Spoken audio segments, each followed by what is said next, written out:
All right, good evening, everyone. Welcome to the January 12th Town Council meeting. If we could all stand for a moment of silence, followed by the pledge.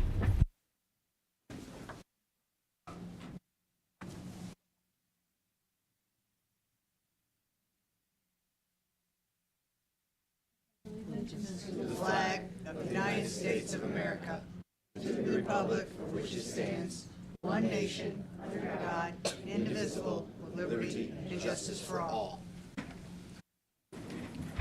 Margaret, if you would do the roll call, please. Mike Buswell. Here. Mary Isaac. Here. Stephen Spillane. Here. Bill Mecca. Here. Ann Sather. Here. Jennifer Winchell. Here. Christina Alaris. Here. Richard Wolf. Here. Jason Marsh. Here. Anthony Dorsey. Here. Ashley Gaudiano. Here. Carl Massaro. John Foreman. Here. Thomas Broadwick. Here. Matt Dunn. Here. Joy Cologne. Here. Brian Walsh. Here. Kelly Malazzi. Here. Tony Cinto. Jared Ferrari. And Nicole Satin. Here. All right, thank you. Happy New Year, everybody. It's good to be in 2026 with all of you. We will start this evening with public comment. And from the looks of it, we have nobody here to make public comment, but just double checking quickly that we have no young visitors who want to say anything this evening. All right, we will move right along then. We have one discussion item on our agenda this evening, which is the introduction of Mari Jackson, who is our new recycling coordinator. Mari's going to do a brief presentation. We'll do any questions, and then we'll move into our agenda. So the floor is yours. Hopefully this all works. Good evening, everyone. Thank you for having me. As expected, it's nice to see familiar faces. I am new to this role, but certainly not new to the work I'm doing or to Trumbull. So I'll get started. Just a little bit about my background. I've been, as I said, a Trumbull resident here for over 20 years. I'm a parent of two children who are almost finished with Trumbull Public Schools. My youngest is a senior.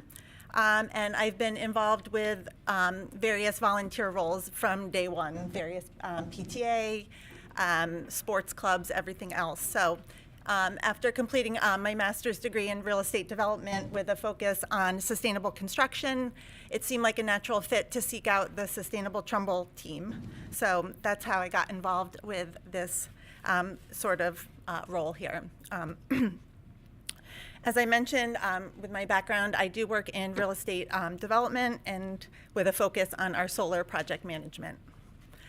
Well, while I was on the Sustainable Trumbull team for the last 6 years, I don't want to take credit for all of the activities we did, but most of you are familiar. I did stand up here and present a couple of years ago about the Sustainable CT certifications we've gotten 3 times. It was nice to see the plaque out in the hallway while I was waiting, indicating those designations.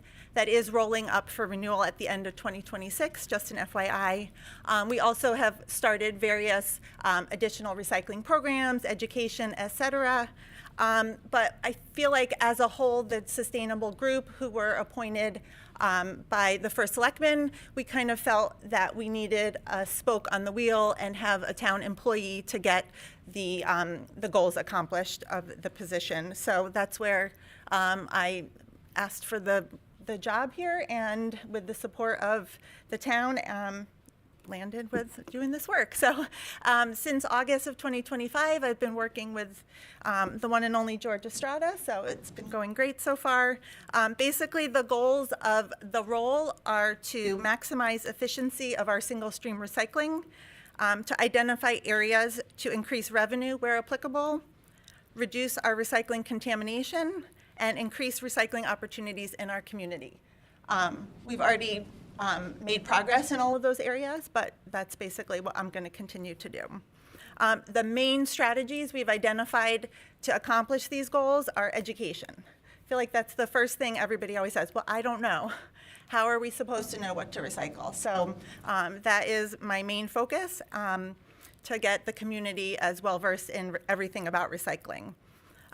Also program sourcing and oversight. So anytime we can identify new programs, as well as keep an eye on what we're doing, I track everything, data, revenue, et cetera. And then I will remain our town contact for the Sustainable Trumbull group of volunteers. So I'll get a little bit into the education. As I mentioned, single stream recycling. We're seeing a huge amount of contamination in our residential recycling as it's being brought to the facilities. If they dump our recycling on the floor and there's 10% or greater of items that are not supposed to be there, bagged, dirty, you name it, we're getting assigned a fee as the town. So top priority of mine is to educate homeowners on how to properly recycle so they're not being charged money. Also to educate the community on other non-curbside recycling opportunities, which I'll talk about on the next slide, and I promise I only have 5 slides, so we're going quick. And then also talking about any other waste reduction strategies we can identify, whether it be composting, food scrap recycling. So hopefully the avenues I'm targeting for education are familiar to most of you. The Sustainable Trumbull, I will continue to use that as our social media presence. So we're on Instagram and Facebook. Written communication, hopefully you've seen I've been putting out monthly blurbs on the First Selectman's newsletter, as well as any e-blasts. I just finished reviewing and revamping the Public Works website, so the tabs of transfer station, as well as a new tab called recycling programs. So everything's pretty comprehensive and hopefully easier to find. We kind of trim the fat there. I created this new customized What's In, What's Out flyer. It might look familiar to the one created by the state of Connecticut, but we customize it specifically to our town's programs. So the front is kind of a quick, like out the door, what do I put in, what don't I? The back being, kind of light reading, if you will, of all the different programs in town. And then I'm going to be working with Lara at Community TV to work on some quick videos, maybe a couple of longer ones that are more comprehensive. So lots of different avenues. Open to suggestions as well on anything you can come up with. All right, so just a little bit about the programs that are in place that we're going to keep an eye on and maximize efficiency and revenue, or the electronics. Hopefully you're all familiar. We do get revenue from the items that are covered under that program, which are your monitors, your computers, laptops, things like that.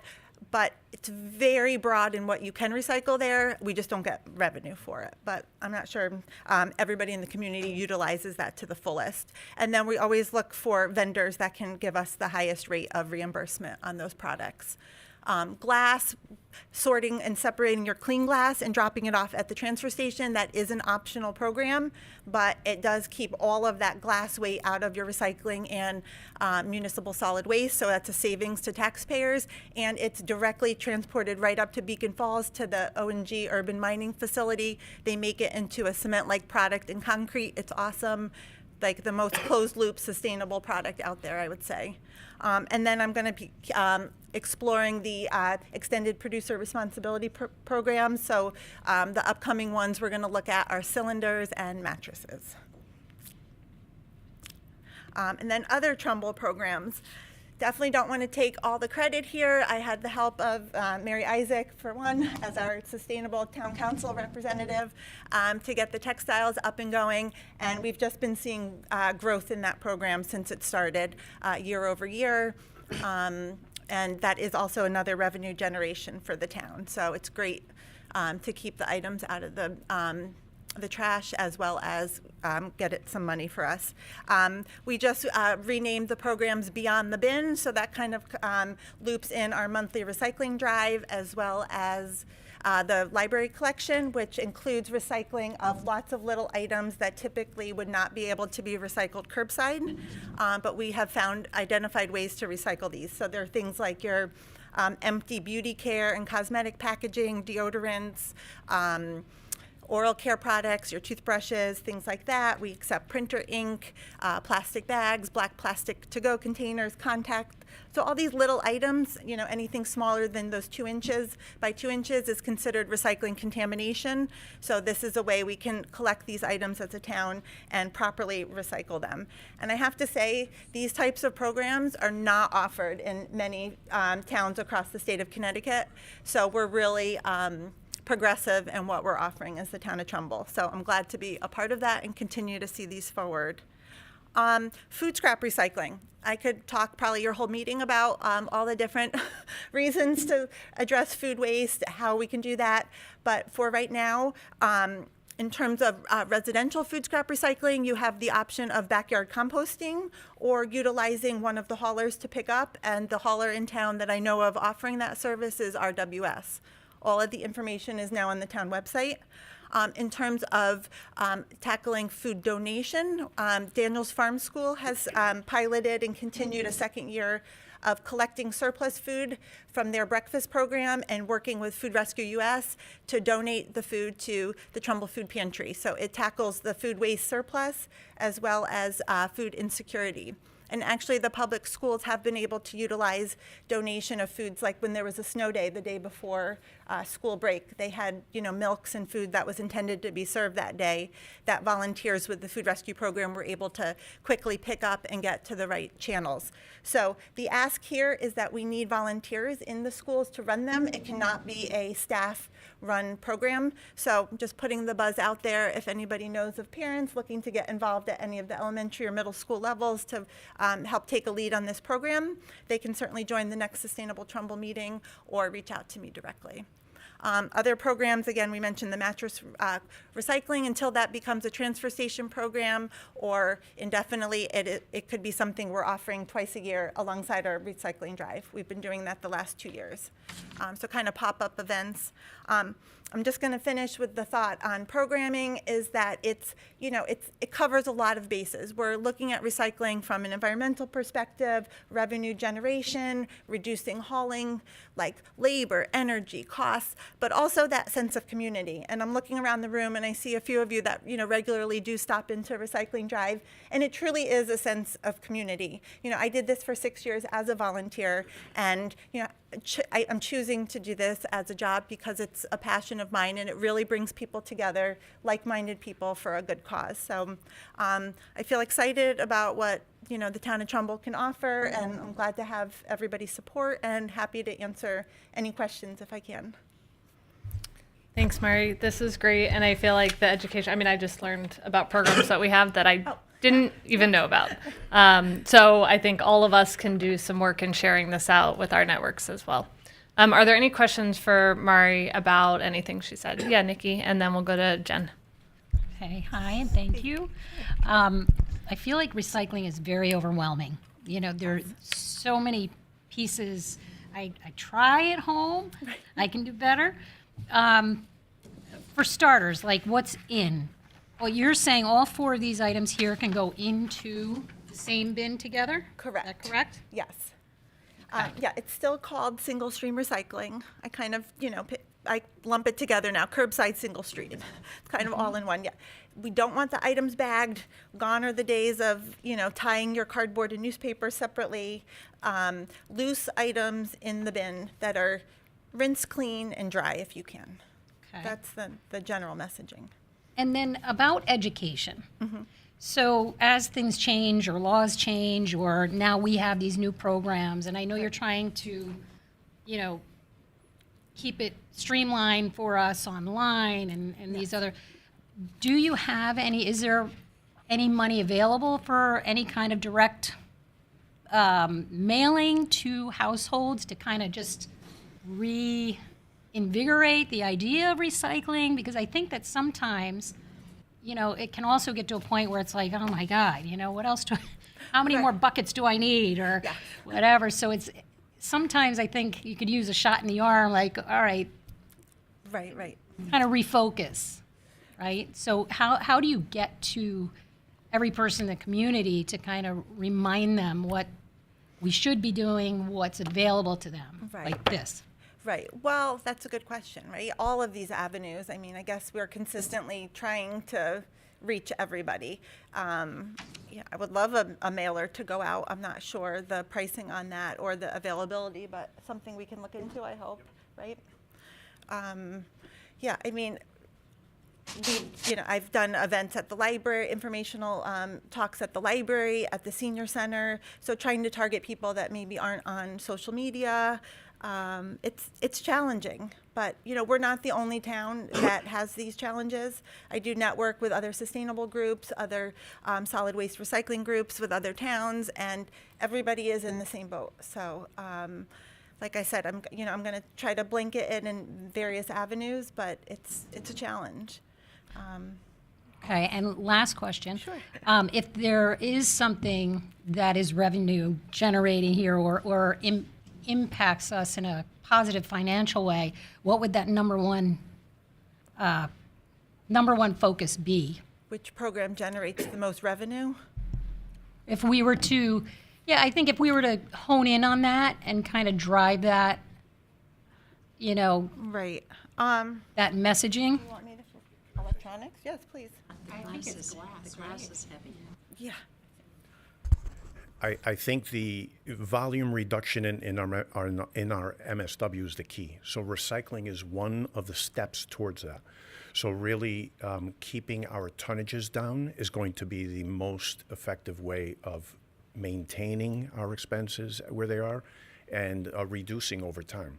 So I'm very excited. I could tell you that Mari has come on board, and she's directly funded through a NIPS program, which is a deposit for the small nip bottles in the liquor stores. The state, about a year ago, began a program where they refund a portion of that deposit that was implemented on those small nips back to the communities where those nips were sold. So we receive a stipend twice a year on those nips, and that is specifically targeted for this type of activity, especially education and cleanup.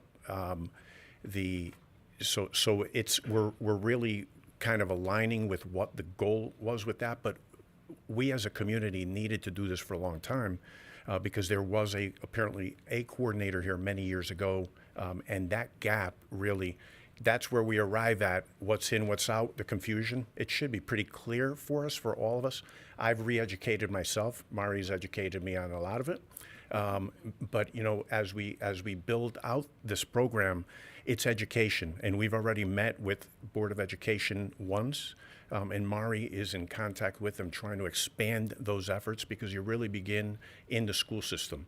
And I remember learning about seatbelts from my daughter when she was very little, and I didn't click my seatbelt, and she said, "Hey, Dad, you don't have your seatbelt on." And I said, "You're absolutely right, Jennifer."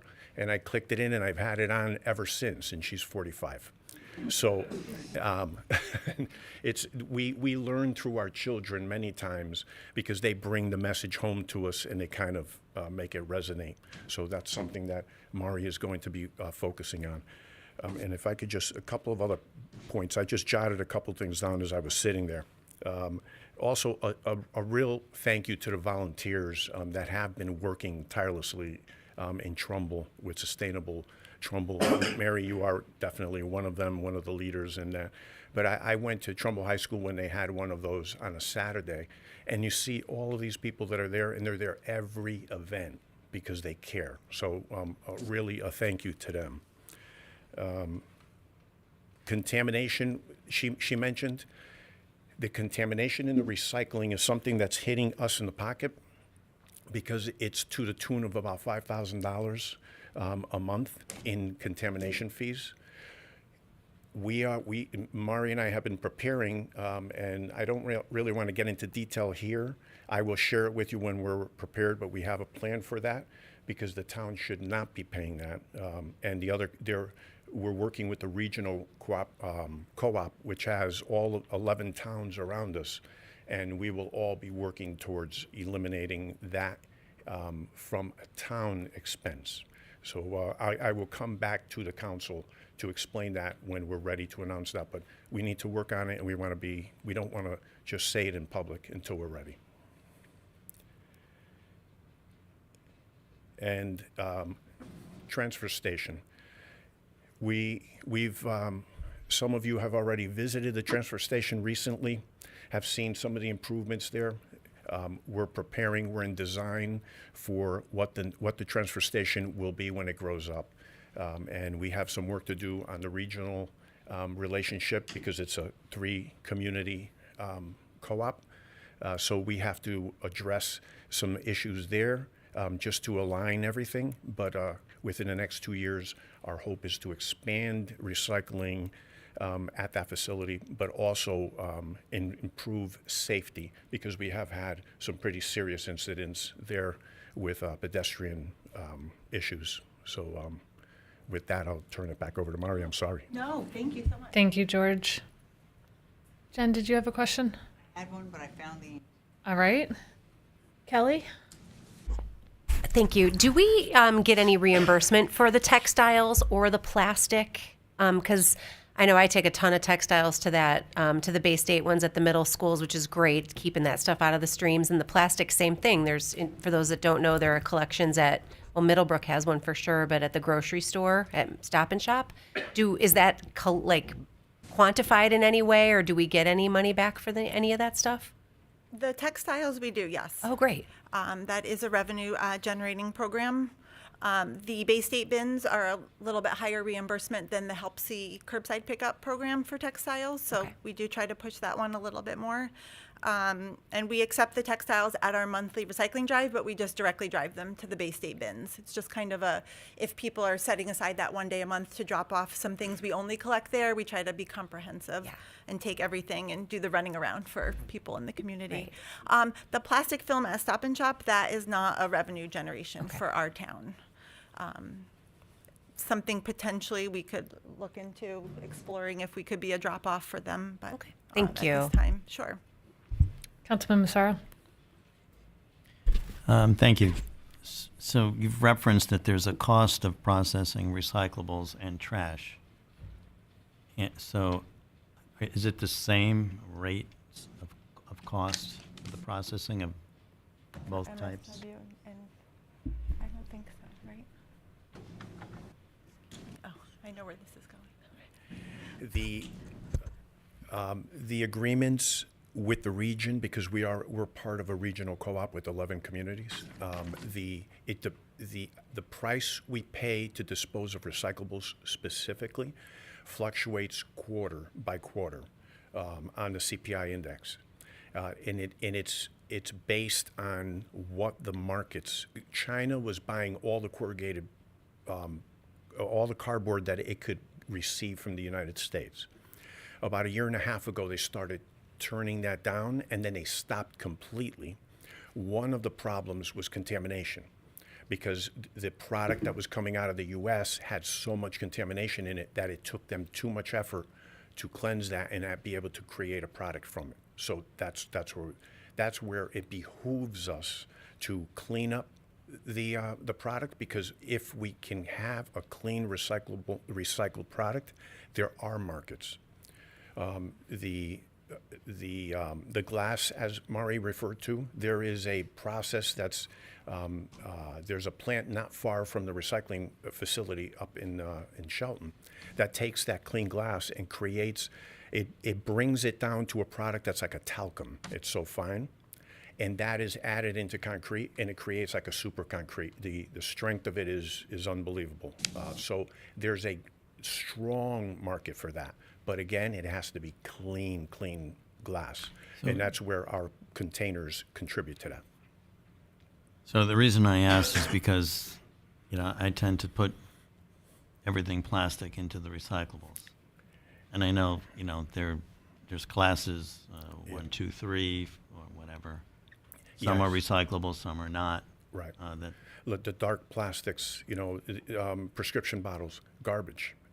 I always used to throw that into the recycling. Yeah, so that's bin. why I'm asking So, if, yeah. if we pay a lower rate for the weight of our recycling products or recyclables versus trash. I understand I'd what rather you're saying. keep doing what I'm doing, cost the town less.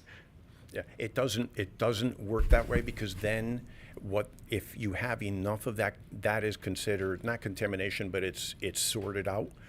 If you have enough of that, then the market for the byproduct isn't going to be what it should be, and we'll be paying more because the spot market isn't receiving that with that type of contamination in it. Okay, so the corollary question I have is, what are the revenue streams for both trash and recyclables, and besides electronics? Trash, there's no revenue stream at all. Recyclables, the electronics recycling, we're about to sign with a new company now. That's a Connecticut company, and there is a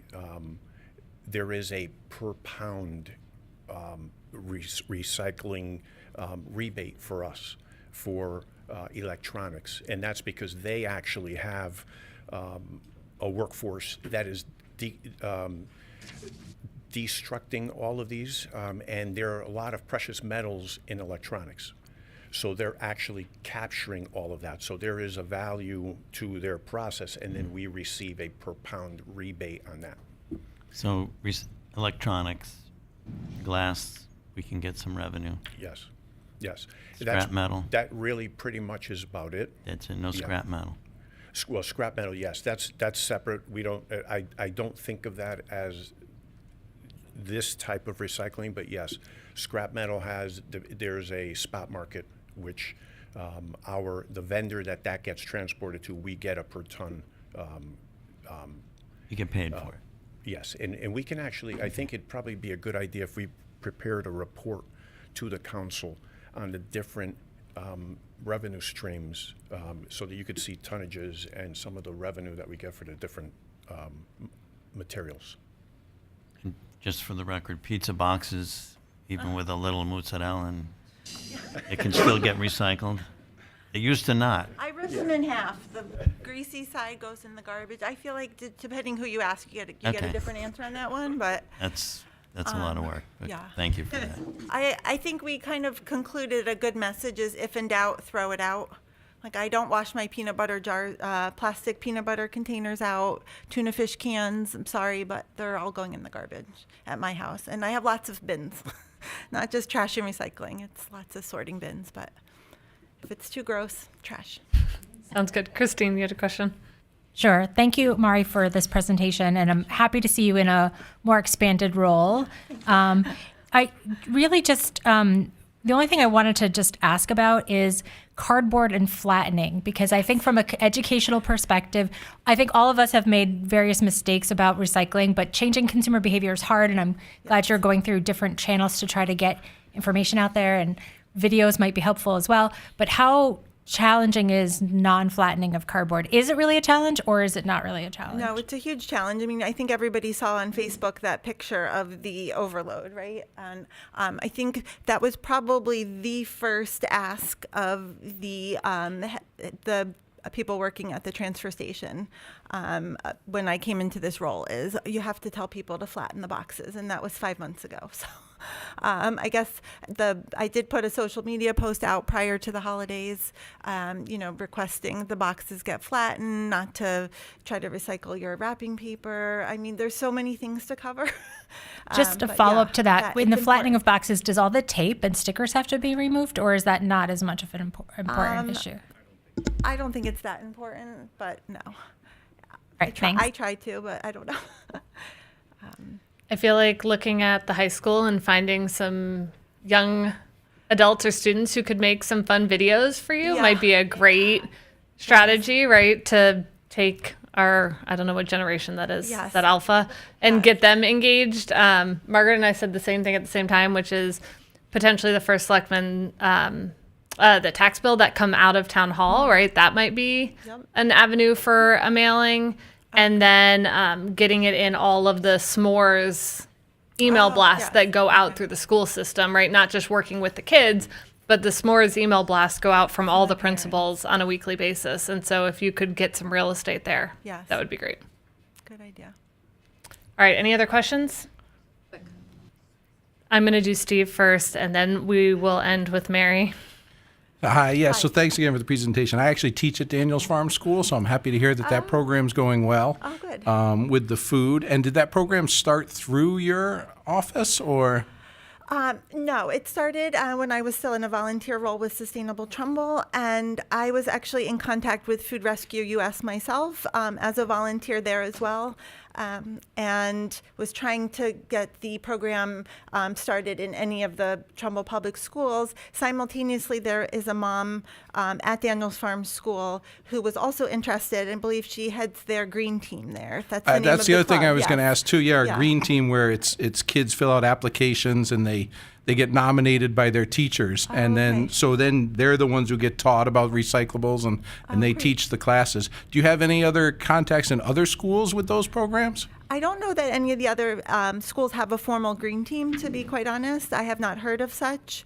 But I do, I have been contacted by a couple of teachers at various schools to do programs, as well as like Daisy Troop leaders, things like that. So please spread my name and contact. I'm happy to, put together programs or whatnot. So, yeah, thank you. All right, and Councilman Isaac. Whoops, just checking for Monroe and Easton, since they are part of our group that comes in. Are they, do they putting out for their community the same efforts to say what's in, what's out, and proper, folding those boxes and? Good question. I don't know about Monroe specifically, but I have been in contact with the Easton Energy Task Force, I think they call themselves, but they are similar to like a Sustainable Trumbull type group. So they do put out monthly newsletters on various topics and things like that. So yes, they're trying to share the same messaging, I would say. Because I'm assuming could it's be. not Trumbull contaminating. No, I'm kidding. And then just to Kelly's point, for the plastic, while we don't get revenue from it, it does take a lot of weight out of the garbage. April, especially when they bring the loads, there's like car loads of plastic that they bring to Stop yeah. and Shop. It's unbelievably heavy. So, Right, and you that's a think about how positive. much one little plastic bag weighs. We weigh close to about 100 pounds per month at just our monthly recycling collection. So probably like 30 trash bags full, if I could estimate volume-wise. But yeah. Perfect. All right, well, thank you very much for Okay, yeah. coming. We Again, appreciate it. Thank you for having me. I appreciate it. All right, we are going to move some resolutions around. So I'd like to, and I'll take a motion, but I'd like to do the following order.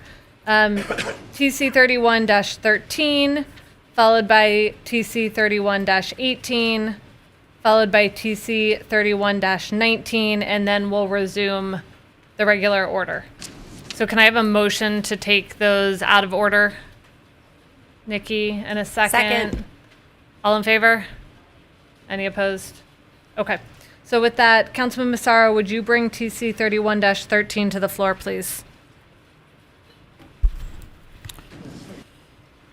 Thank you, Madam Chair. Be it resolved that the reappointment by the First Selectman of Jennifer Sommer be and the same is hereby approved as a member of the Land Acquisition Committee for a term extending to the first Monday of December 2030. Thank you. And a second? Second. All right. Committee report? Jennifer Sommer was not present at this meeting. The chair suggested approving the resolution and moving it to the full council. Vote motion carried unanimously. Thank you. And we have Ms. Sommer here this evening. If you'd like to come up to the podium. If you could state your name and party affiliation for the record, and then tell us why you're interested in being reappointed.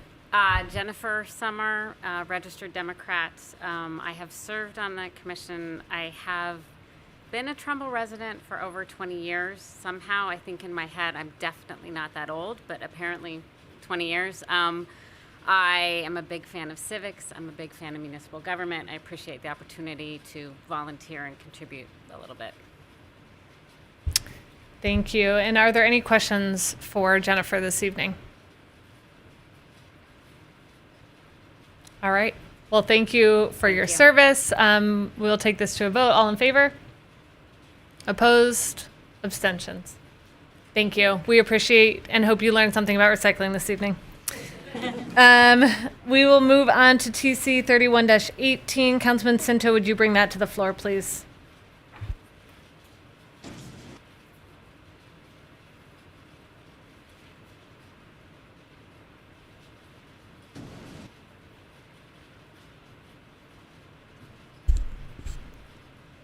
Resolution TC 31-18 to consider and act upon 18. Oh, Beatrice, I got the wrong one. Shit. All right. I think I have it right by now.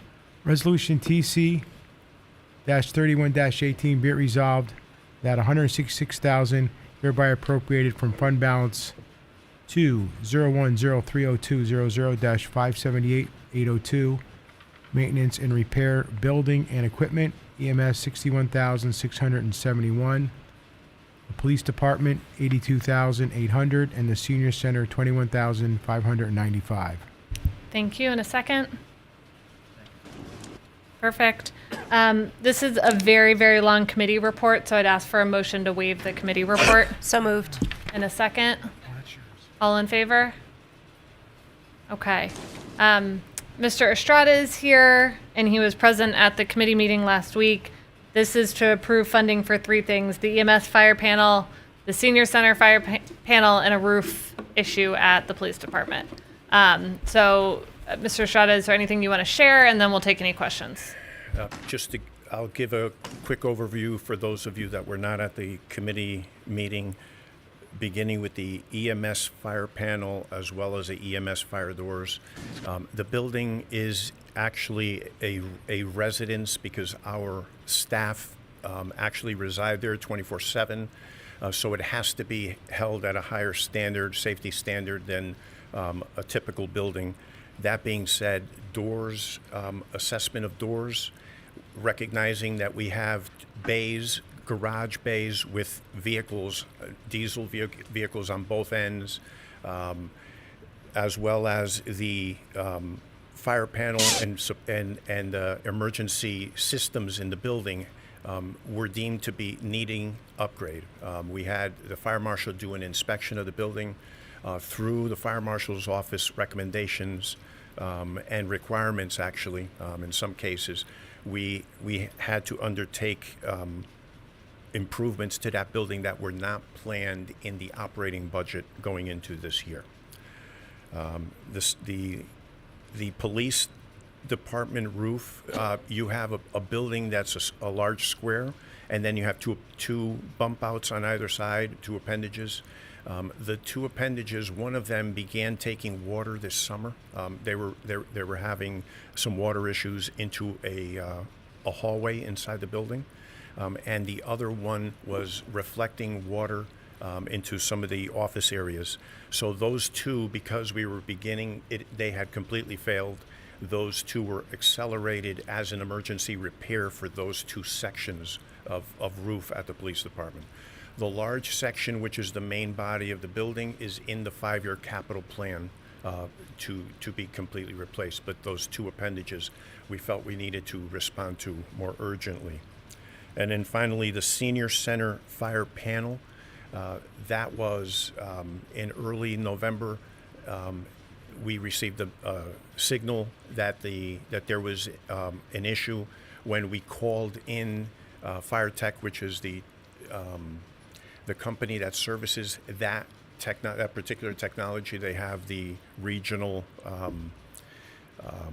franchise, I guess, for lack of a better term, for that technology in this area. They came out on an emergency. They came out to see what it was, to do a repair, and they found that the panel basically had frozen up. It was not communicating. It was not sending out any communications out of the building of failure. And with the sensitivity of that building, the community it serves, the mobility issues with people that are in that building, obviously it's a serious safety concern not to have something that is operating the way it should. So it was deemed as an emergency repair, and they came in, and over the course of 3 days, they performed the replacement of the panel and the upgrade of some of the sensors and other section parts of that alarm system, and then ultimately inspected by the fire marshal's office and certified that it was safe.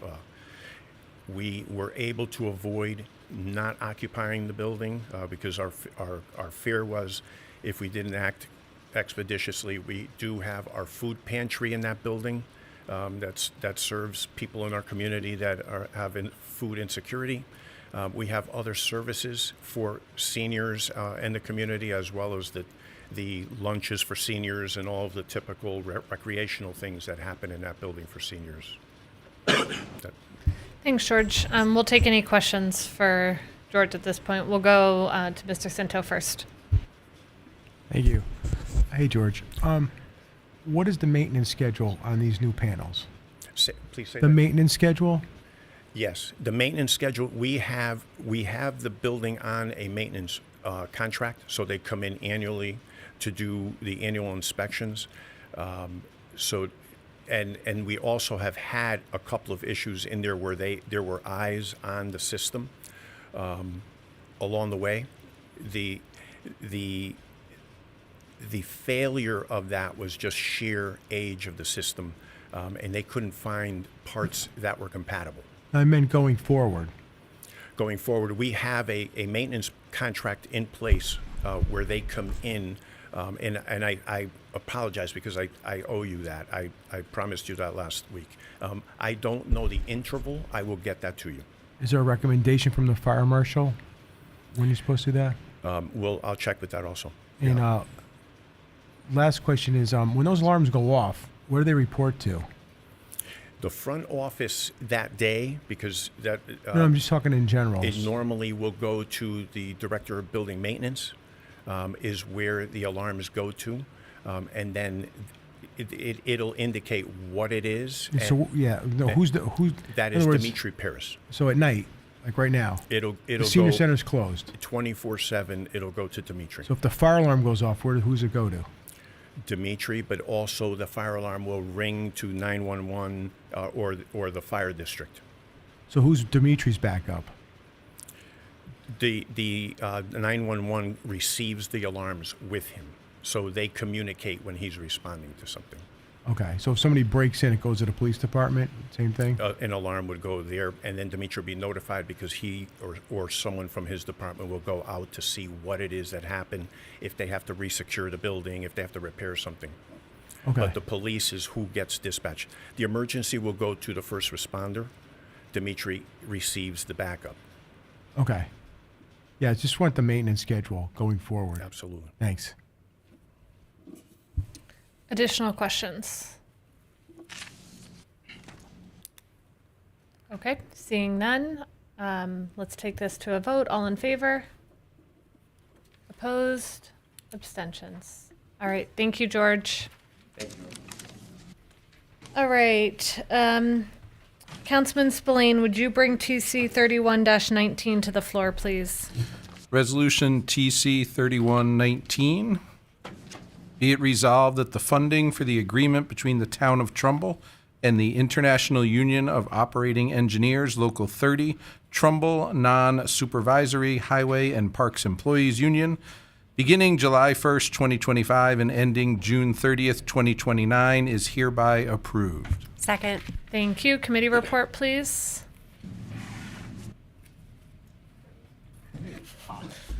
Surprise. Yep, sorry. Let's see. Moved by Dorsey, seconded by Malazzi to enter executive session to discuss collective bargaining. Vote, motion carried unanimously.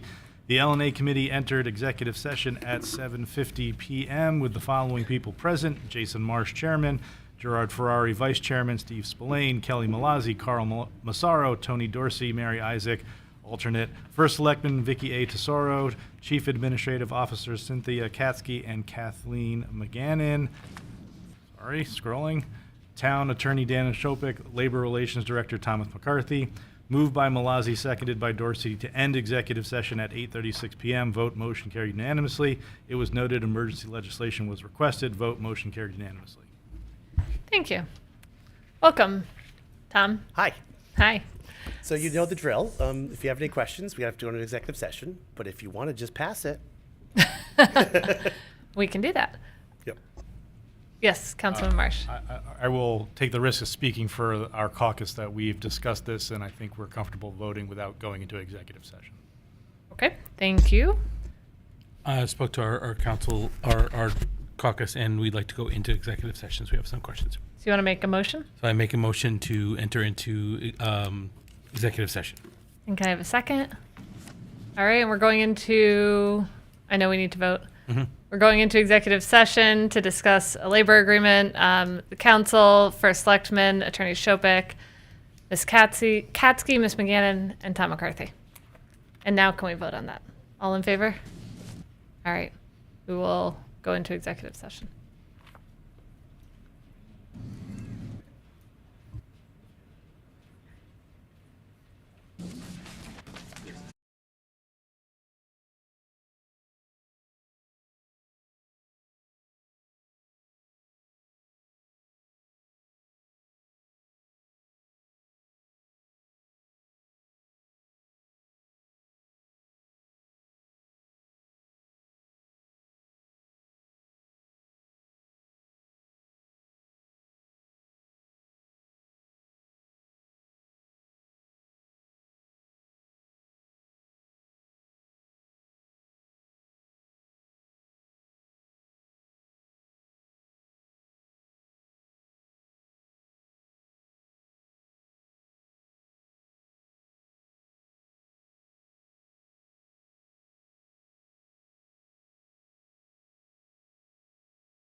right. We are out of executive session. Any further discussion on this? Okay, all in favor? Opposed? And abstentions? Okay, and we need emergency legislation to get So this moved. through. Thank So you, moved. Councilman Cologne, Satin, all in favor? Opposed? Abstentions? Thanks, everybody.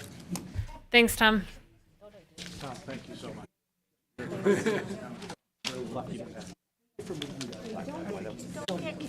All right, we're going to jump back to the top of the agenda with TC 3105. TC 31-05 was tabled in committee, so we will not be bringing that resolution this evening. So we will start with TC 3106. Councilman Satin, would you bring that to the floor? Sure. Resolution TC 3106, be it resolved that Richard Bolton, being the same, is hereby reappointed as a member of the Equity, Diversity, and Inclusion Task Force for a term extending to the first Monday of December 2028. Thank you. Second? Second. And committee report. Richard Bolton was present and indicated he does not belong to a political party. He has been on the committee for 3 years. They do good work but could use a budget. He enjoyed helping put together a plan for diversity training. He wishes they were doing more with the book program at the library, but it has been reasonably successful. They have had a very nice group of people and read some thought-provoking literature that he thinks has helped change some minds and attitudes. They are continuing to grow what they do and look forward to interacting with departments in the coming years. Vote motion carried unanimously. Thank you. Are there any questions or discussion? All in favor? Opposed? Abstentions? TC 3107. Madam Chair, before we do that, which one are we doing? Sorry, we just did 3106, so 3105 was tabled in committee. Oh, okay. I was thinking of making a motion to waive the reading of all the committee reports for You're all feeling these very appointments. generous tonight, Councilman Massaro. I have no objections with that. Are there any objections from anybody else? Councilman Cologne, you weren't looking forward to reading everyone tonight? I think we're all set. Okay, so we've got a motion on the floor. Can I have a second? Second. And all in favor of waiving the reading? Okay. So again, 05 was tabled, 06 we just voted on. We're going to go to TC 31-07, and Councilman Sather, would you bring that to the floor? Certainly. Resolution TC 31-07, be it resolved that the First Selectman, having recommended the reappointment of Guy Rocco as a member of the Fair Rent Commission, Guy Rocco be and the same, is hereby reappointed to the Trumbull Fair Rent Commission for a term extending to the first Monday of July 2030. In a second.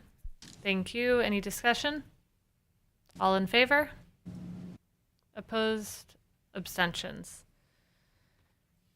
All right. Councilman Dorsey, would you bring TC 31-08 to the floor?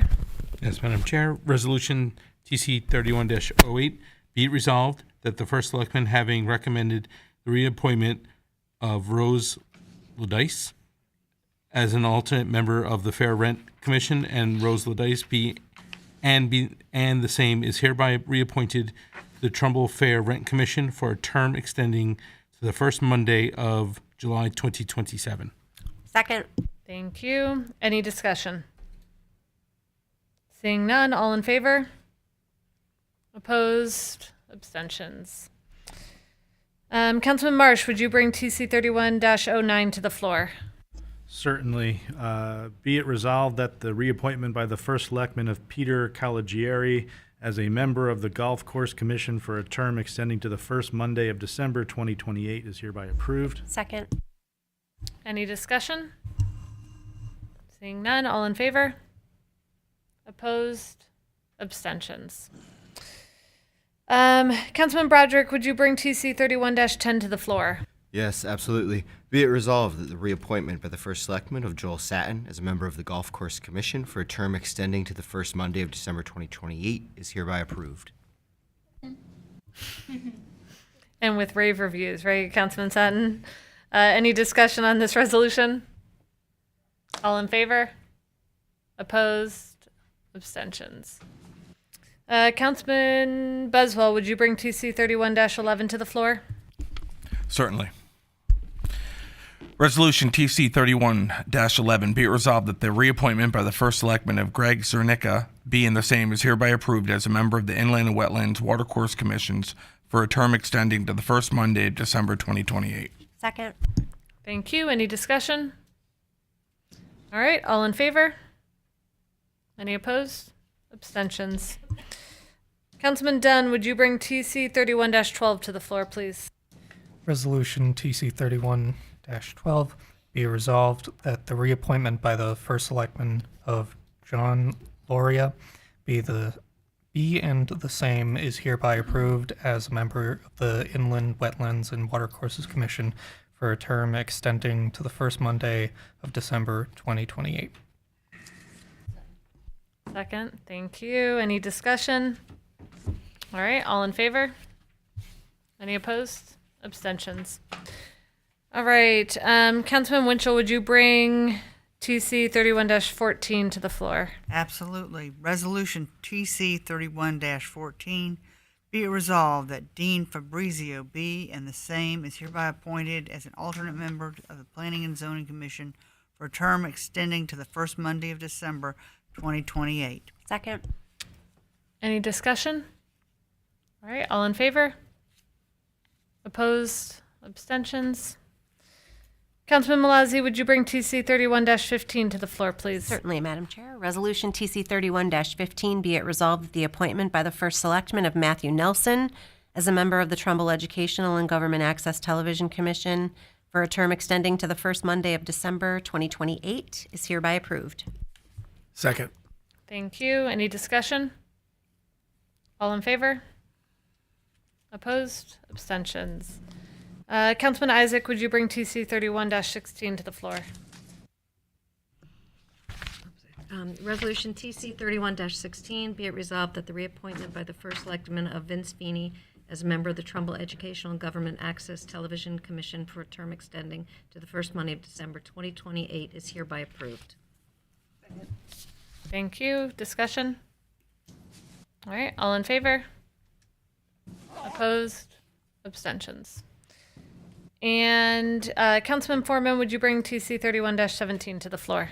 Certainly, Madam Chair. Resolution TC 31-17, be it resolved that Richard Wolf is hereby appointed as a town council representative to the Veterans and First Responders Center Building Committee. Second.